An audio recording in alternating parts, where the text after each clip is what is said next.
Ось дивіться, ми зараз бачимо кадри, якраз це початок анексії Криму. Тобто ви не бачили цих кадрів? Ці кадри облетіли весь світ. Тобто так званий референдум, так зване волевиявлення кримчан, кримців. Але попри це волевиявлення ми бачимо людей, зелених чоловічків з автоматами, купа вертольотів, бронетранспортери. Ось бачимо, як референдум проходив, як проводився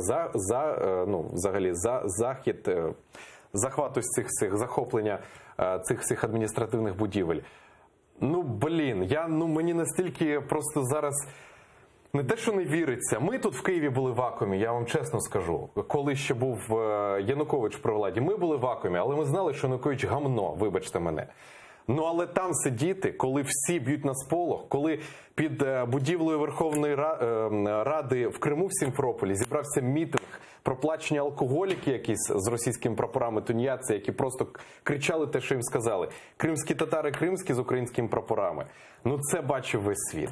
Як ви цього не бачили, живучи в Криму?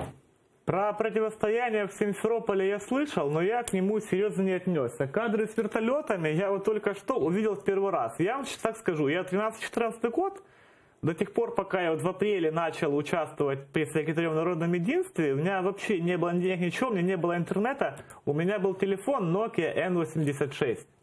И я вам честно скажу, я тогда как-то особо не интересовался, я посмотрел, ну вот люди что-то там добиваются, ну прикольно им. А ви спілкувалися з місцевими? Я спілкувався. У них они какие-то, знаете, была какая-то эйфория, какое-то у них странное было мировоззрение, подходили люди и говорили, это какое-то, ну вот реально говно происходит. Я думал, ну такое мнение, но большинство говорило, что вот не говно, да. Я вот обо всем этом, чтобы это было понятно, как оно работало, я написал книгу. Я как бы, ну вот планирую, чтобы эта книга была издана, ее вот сейчас читают ребята с Крым Реалии, с Радио Свобода, да.